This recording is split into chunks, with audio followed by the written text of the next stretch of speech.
Welcome to Learning Impact On Demand 2020, Solutions for Highly Effective Digital Teaching and Learning in Response to the Accelerated Move to Remote Education. At IMS, we believe in the power of dynamic collaboration as a catalyst for digital innovation and transformation in education.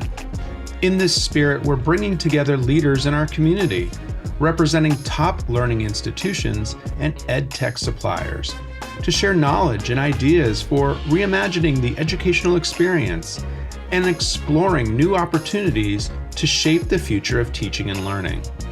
Today's topic is applications of learning science to educational practice during the pandemic. It is my pleasure to introduce Bob Feldman, Senior Advisor to the Chancellor at University of Massachusetts, Amherst, as the moderator for today's topic. Well, thank you everyone for joining us today. We have with us three panelists who are the McGraw-Hill Learning Science Advisory Board, a board that I chair. What I'd like to do is very briefly turn to each of the panelists and ask them to do a very short introduction. So Ryan, do you want to start? Sure.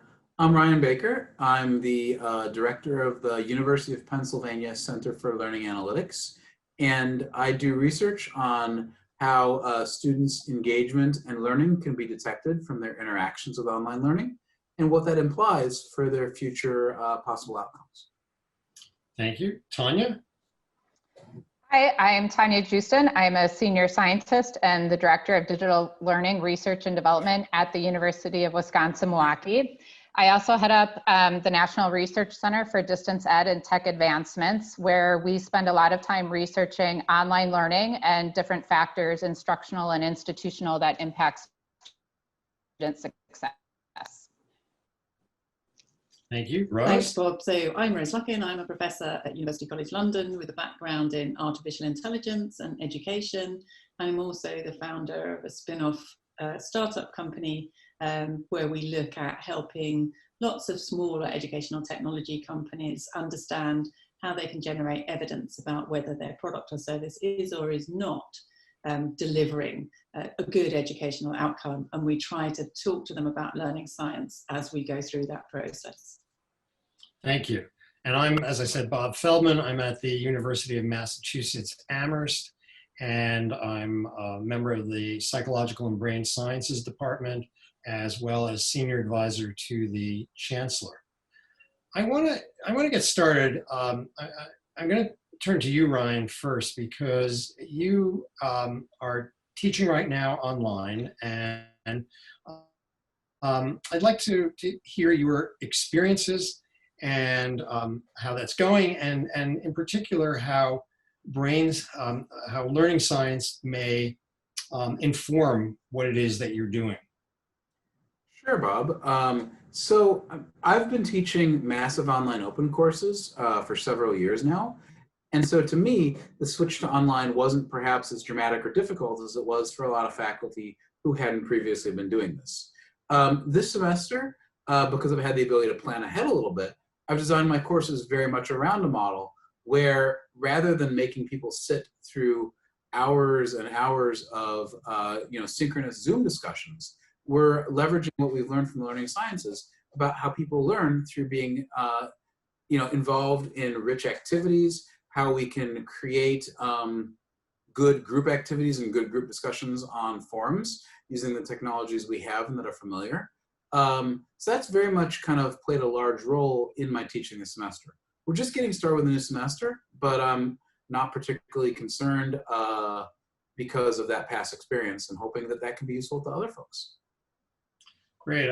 So I wonder if you could be specific about some of the things you're doing. You're obviously going beyond Zoom and Google Classrooms. I mean, what are you doing specifically to increase student engagement?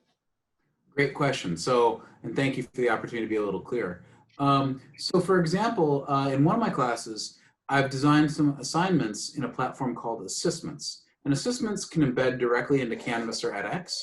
And through Assessments, students can go through the processes of solving complex problems with hints at each step, feedback that's relevant to their context, And I can see as the instructor whether there's specific content students are struggling with that I can then bring up to the students. Or if, for example, a student is kind of not making progress, it's got good dashboards. Beyond that, I'm using some of the ideas from George Siemens' theory of connectivism to kind of create learning activities where students kind of are guided to bring in their own expertise in creating artifacts that then other students can discuss and they can learn from each other. So they can all bring in what they know to the class rather than me trying to just take what I know and spread it out to them. That sounds great. And Tanya and Rose, I wonder if you would want to jump into this conversation here. And I thought it was really interesting, that point you made, Ryan, about adapting to people's context. And I think that's something that we can do much more readily because so much learning is happening online, and it's actually much more important to do that as well, isn't it? Because people are learning in their homes, you know, it's not where they normally do their school learning. It's a very different setting, and some students are really struggling. So I think actually being able to provide something much more individualized is particularly important in this situation of remote learning. And of course, we all know that the importance of context to learning is phenomenal. You know, social interaction, gosh, so many different features and factors of one's personal context. And so being able to tap into that a little bit more, I think, is a real possibility and something that we can think about more. And of course, again, there's lots of learning science evidence around different aspects of, you know, the people you interact with, the subjects you're learning, the unwritten rules of how to interact in Zoom as opposed to in the lecture hall or whatever. There's lots of stuff there that we can use to help us make those experiences more meaningful, I think. Yeah, I think both Rose and Ryan talk about the fact that we need to be strategically thinking about how we design our courses. And I think a lot of times, a lot of faculty with the move to remote instruction, we've been left with, okay, we need to somehow mirror what we do face-to-face. Synchronous feels comfortable to us, or a Zoom session like the one we're in here. So that's what we're going to do. And I think what Ryan talks about an engagement, and by engagement, I mean academic challenge, social involvement, that connectedness. That's really what we should be focusing on. You know, our research tells us that design of an online course predicts student outcomes over everything else. The design and the organization of it. And so that's something we should be really focusing on. We also know the other key components are engagement. So no matter what mode you're using, whether it's asynchronous or synchronous, you know, not in real time or real time, whether it's Zoom or using the LMS and threaded discussions, the real point is that you're building that academic challenge and you're building an opportunity for social connectedness. And so that's going to be the real key about helping students learn. Ryan talked about feedback. We know that summative feedback for students getting feedback about their learning, whether it be through a threaded discussion, it be through an adaptive learning technology that can be integrated at the LMS. Ryan talked about how important that was. And that social connectedness and that feedback can also come through groups. I'm a huge fan of groups. George Siemens, who Ryan had just mentioned, we are teaching a course on edX called Pivot to Online to give more advice to folks on how they can be teaching online during this pandemic and remote instruction. And I talk about groups a lot. I think they provide lots of opportunity for engagement, social connection, and also getting feedback on whether students are learning or not. Rose, I just want to bring up one thing too, talks about context. And when we talk to students about what they want from their instructor and what would help them learn, it isn't that they need bigger, better lectures or anything like that, or they need them to be live. What they ask for is that they want context. Yeah. They want to know about what they're reading or what they're listening to or watching, how that relates to their profession, how that relates to real life. And that really helps them learn if they're provided that context. So a lot of times our role as faculty member isn't just about being the expert and giving that content. It's really about situating their learning, unpacking those expectations, providing that context. So Ryan and Sue and Rose, excuse me, made some really good points. I just wanted to point those out. Yeah, what strikes me about what all three of you were saying is many of the things you're talking about are characteristics of face-to-face teaching. It's not just online teaching. And Right. we often hear is online better or inferior to face-to-face learning. And I think my own experience is that good teaching is good teaching. The principles that underlie in classroom teaching and online teaching are pretty much the same. And I wonder if anybody would agree with that or disagree with that. I think that's a really interesting point. It's all about intersubjectivity, isn't it? It's always about making that connection between the tutor and the learner and getting that real connection going. But I think for some, it is harder online because you don't get the same cues as you do when you're physically present with your students. There's that kind of reading the room, reading the lecture hall that you do. And that's much harder to do on Zoom. So I think you're right, the principles are the same, but we need to think about how we can use the technology differently in order to still maintain creating the opportunities for that intersubjectivity. So I think, yes, it's not a case of worse or better, it's different, but what you're trying to achieve as an educator is that same thing, that connection. And absolutely, Tanya, that social side of it, those social interactions, I think that really, from what I've seen in the early months of the situation, has been not really paying enough attention to that. But now I think people are realizing, okay, no, that's really important. We need to do that as well. Definitely, it's not a case of just repeating what we do face-to-face and doing it online. We've got to think about things differently. But you're right, the same principles of what you're trying to achieve, I think, are there. I would add, I just am really appreciative of everything that you, Rose, and Tanya have said. I'd add that I think that things that are bad practices in classrooms, like say talking at the students for 3 hours, are even worse practices online. Some good practices in classrooms, like small groups all kind of working together and the instructor going around between them, that's really hard to do with breakout rooms. You've got to find other ways to do it. And that's one reason why I've kind of moved that part of my classes a little more asynchronous, just so that I can accompany groups of students, and so that groups of students can create artifacts that then other students comment on. I think that is one case where we have to go a little bit more asynchronous with the technologies we have today. But I agree completely. The positive principles that you need in live classrooms are just kind of amplified online.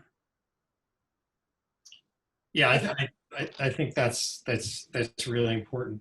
I wonder, again, I want to get to some specific practices about enhancing interaction, not only between professors and students, but among students. And I think I'm a social psychologist, so I believe in the importance of social interaction and instruction. So I wondered if you could talk about some specific things that would go on in a classroom that would allow a greater sense of social interaction and encourage that within class.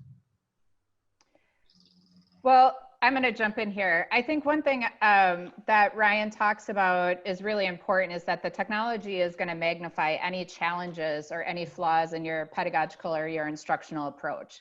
And it takes understanding the different technologies and the different modes or the media in order to identify what process should be used to accomplish what I used to accomplish face-to-face. And so I think there's a lot of meta-analysis by Mike Allen and Barbara Means that say there's really no statistical significant difference necessarily that one mode is better than the other. A new thing that I've learned, because everybody was really in strategy, Bob, is how we can effectively use synchronous or Zoom. I've been thinking about this a lot because everybody asks me about this.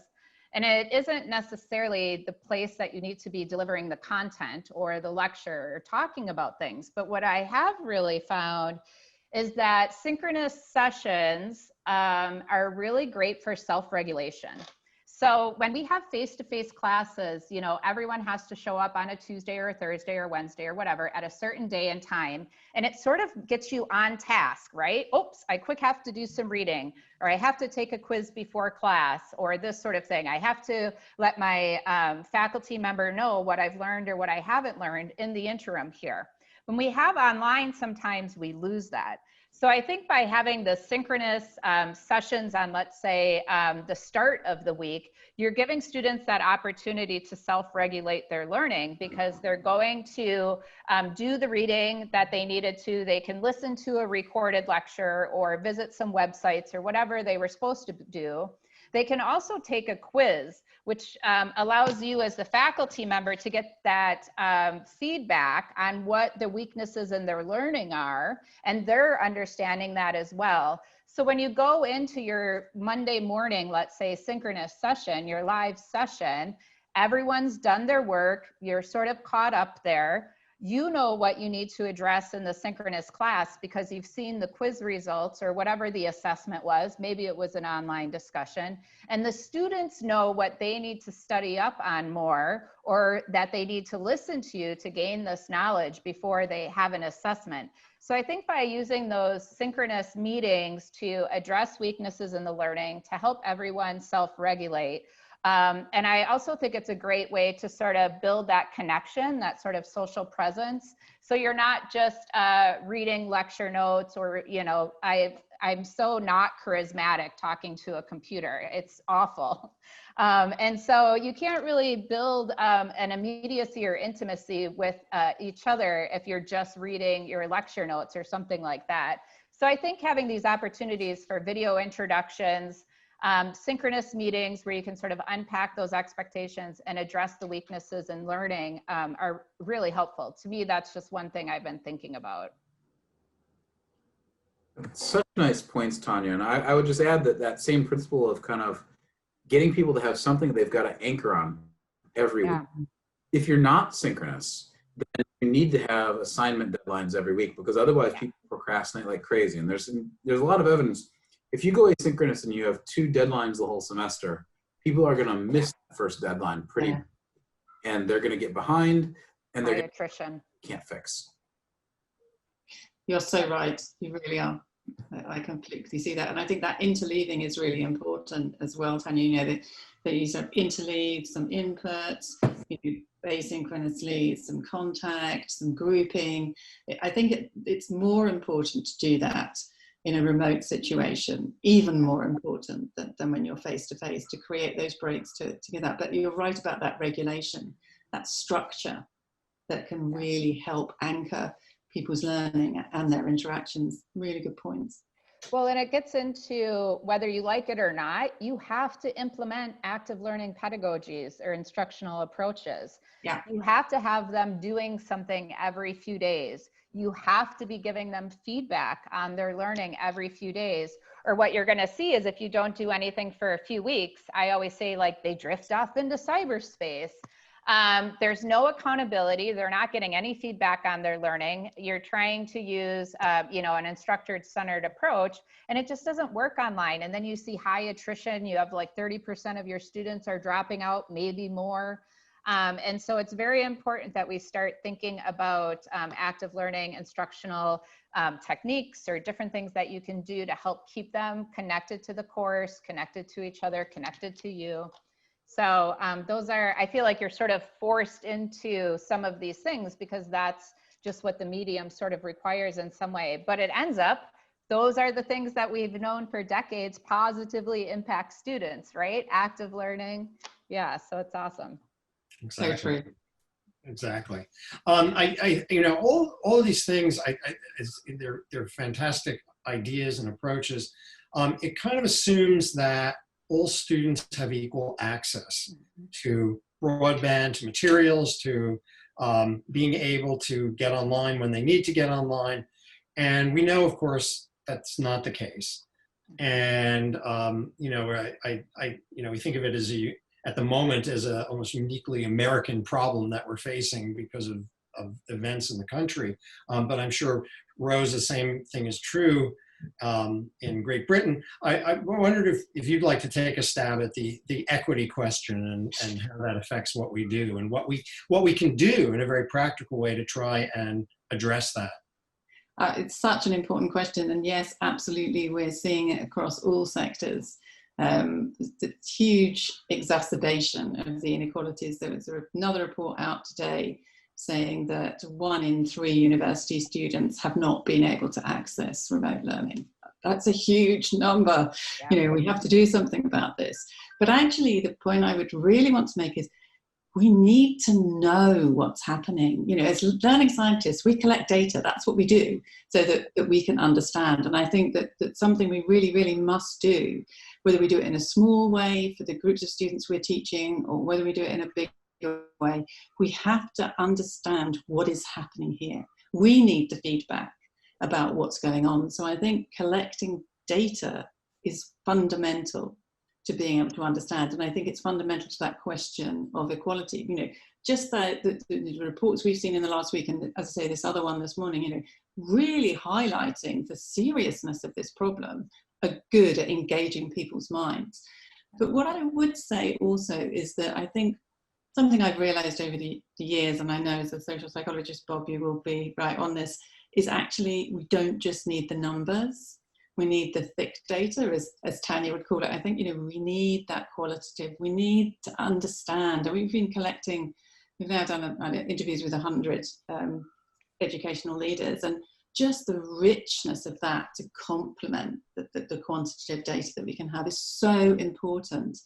And it's important for our understanding, but it's also important for being able to persuade other people. The kind of stories you get, like the student who could only access her course on the bus because the bus had Wi-Fi, and so she would spend all this time on the bus because the bus had Wi-Fi. You know, it's things like that that are very powerful for helping us to communicate why these issues are important. But also, of course, it helps us to understand what's really happening.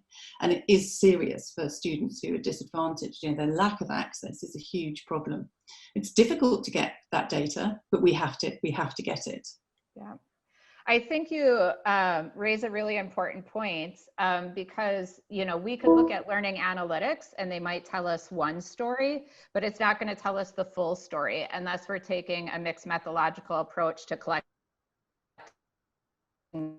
the data. So we're looking at the learning analytics and we're actually gathering the stories or the rich, thick descriptions from students and for faculty about what's going on in their classroom. I think too that there's existing data. I just want to talk about a specific instructional approach. There's existing data too, and how we choose how to teach our courses. And a lot of times we think we've got to use video, right? Because we're here right now, we do our lectures, we need to be recording them, and that actually can really create a digital divide. And so one of the things I would encourage instructors to think about, and if you think about the Barbara Means meta-analysis funded by the US Department of Education, the only statistically significant content was text plus images. So I think a lot of times we need to remember that we need transcription or we need closed captioning of our videos. I usually offer my video as a video, and then I also offer a transcript of it because I know from research students like reading because they can read faster than they can listen to things. I think if you're going to have a live synchronous session like this, you need to make sure that it's recorded and transcribed so that people have a PDF that they can download and it's recorded. So our choices to have live lectures and maybe not recorded is a really disadvantaged for those who don't have Wi-Fi access or data access. And so just 2 key points there is just, you know, making sure that you have multiple ways that you are delivering things to students, and a lean medium is sometimes the way to go. And also making sure that we're looking at the old data and we collect new data, we're getting the rich data too, and not just letting the analytics drive us. I couldn't agree with you more. And I mean, I'm director of analytics. So I want to add one other point, and this is a great point. So I want to add one other point. Rose, your story about the student on the bus just really compels me. And we actually, this is K-12, not higher ed, but we partnered in my center on a report with Bright Bites, published in EdSurge a couple months ago. And it's not just having a device, it's not just having broadband, it's also having a good place to use it. We found that actually urban learners were more likely than rural learners to have a device, broadband, but they were less likely to have a good place to work with it. Rural learners actually had this advantage in having like more space, that they were more likely to have a good place to work. And everyone here who's had their 9-year-old or their 5-year-old or their 17-year-old walk a Zoom meeting and interrupt it knows that that having a good space to actually work in is key to being able to perform or learn. It's interesting because, you know, we studied technology access in the late 90s, and it was about, do you have a device? Do you have internet? And do you have an environment to study in? And then we sort of threw that stuff out the door because we're like, all right, students taking online have all of these things. Now flash forward 2 decades later, we're in the middle of the pandemic. The entire world has to, you know, access instruction remotely, usually online. And now we can look back actually though to some of that research in the late 90s on access and technology and digital divide, and it's actually relevant today. And so that's also, we can use that instrumentation to measure it, but it's also just something that, you know, we need to revisit some of this old research and data from the last couple decades, because there's a lot there that can inform what we're actually doing today in the decisions we're making as faculty member and administrators in supporting our students remotely. I think that's such an important point. And thinking back to what you were saying about active learning, you know, I think about Michelin Chi's work, you know, on active, passive, you know, and that was, you know, that's not new, you know, that's been, but it's valuable today as it ever was. Very relevant. Yeah. Very, very relevant. Yeah. Absolutely. You know, this leads to another question. And I want to, Tanya, you've written about and talked about trauma-informed instruction and creating cultures of care. Trauma, I mean, that's a really big word. I mean, do you really think that people are being traumatized by the situations they're in? Yeah, yes, I absolutely do. And there's a collective out there that are researching this. I've more studied organizational culture and feminist ways of organizing, emotion labor, if you think back to Hochschild in the 70s, and care. And a lot of that stuff we've booted out of organizations, you know, in the 80s and 90s, and we've taken on these patriarchal views. We don't need to care or show concern or empathy or those sorts of things. And luckily then we had this resurgence of emotional intelligence, but still very limited in what we do in our organizations. We're dealing, you know, with a global pandemic. We have our families at home with us. My child is downstairs in virtual school right now. And also our friends and family are sick. Our students and our colleagues are sick and or dying. This is a traumatic experience. And yet we sit here as business as usual. We have to very much think about trauma-informed instruction. On Twitter right now, there's conversations going around where schools are requiring students to wear shoes to virtual school, where faculty are refusing to take excuses from students that they are ill with COVID or that they didn't have access to Wi-Fi. And they're being very about it, that then you don't get credit for that assignment. And this is not the time for us to take on that stance. We need to create cultures of care in our organizations, at our institutions, whether it's higher ed or K-12. We need to create those in our classrooms and in the units that we lead, because this is a very traumatic experience. I was sick with COVID. I was very traumatized and didn't realize until talking with my therapist, disclosing here, that it was a little traumatic for me to get out again, to go along with the day-to-day, having friends and family members get sick and losing people. So we need to keep that in mind, that we are dealing with trauma. There are several people out there that have advice for trauma-informed instruction, and we need to really create these cultures of care in our organizations. This is the time, if ever before, that these are relevant to us being able to move forward. Otherwise, we're going to see high levels of stress and burnout. We're already seeing an increase in mental illness and suicide. And we need to come together as a global community and care about each other and help each other through this pandemic. And that comes into our classrooms. Yeah, So important. it certainly applies not just to students, Yeah. but to instructors as well, who Right. are having, you know, a heck of a time trying to get everything together. with incredible deadlines, with little guidance, trying to figure out what to do, and it's very difficult. I agree. And there's really easy tactics that you can use, being a little lenient and forgiving on your deadlines, making sure things are recorded or archived somewhere so somebody can access later. The same things that we would do to support underrepresented students to help provide access are right along those lines with creating that culture of care in your class. So there's lots of strategies that are out there. And so I can tweet those out so folks can achieve them. I know Karen and Michelle off the top of my head have shared several resources for specific strategies we can implement in our classrooms. And Michigan State is implementing a culture of care in their entire organization. So it's great to see them leading the way in higher ed.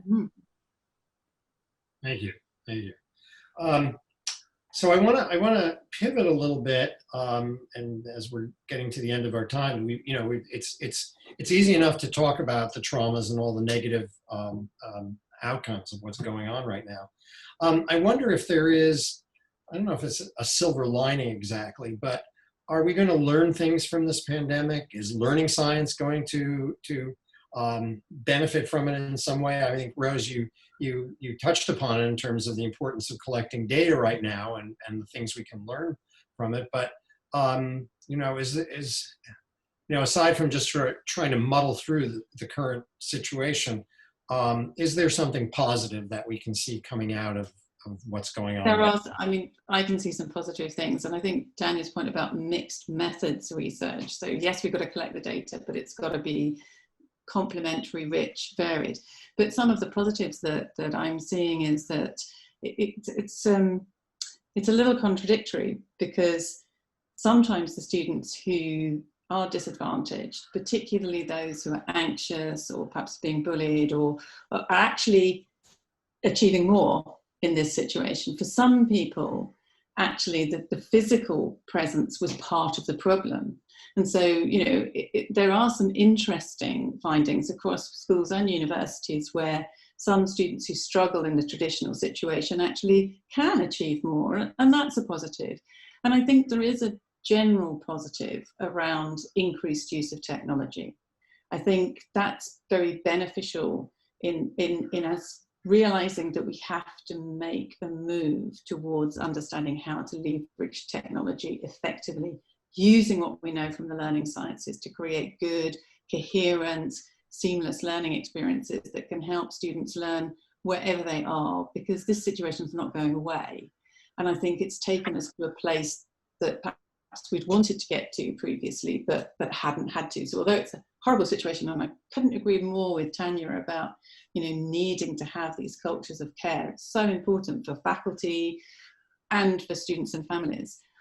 But I think it has got us to a place where we can start to demonstrate what you can achieve with technology when you understand how to leverage it, and when you do use the rich set of findings from the learning sciences. And of course, it's not finished. We're still finding things, there's still new things coming in. So there's still a lot more to be applied. So I think there are positives, yes.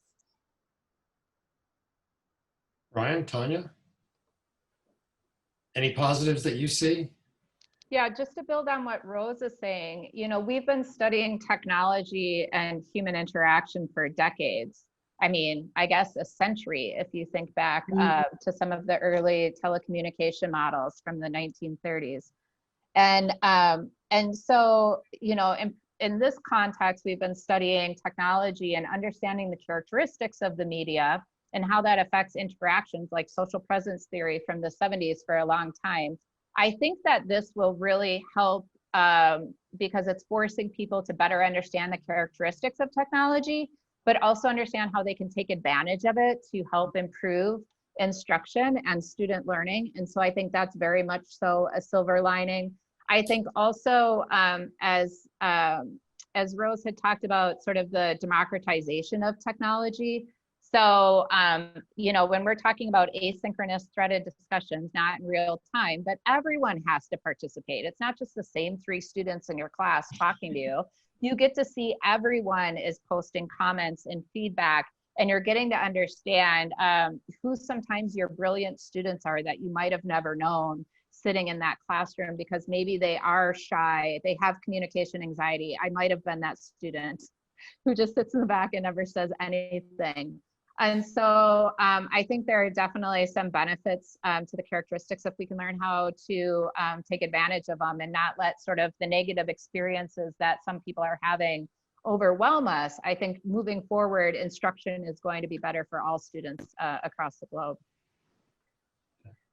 And Ryan, any final thoughts? Sure. I mean, I have relatively little to add on top of the great comments that Tanya and Rose just had. I think that in a lot of ways, COVID's been a gigantic disruption for research. I've had, multiple research studies that just went right into a brick.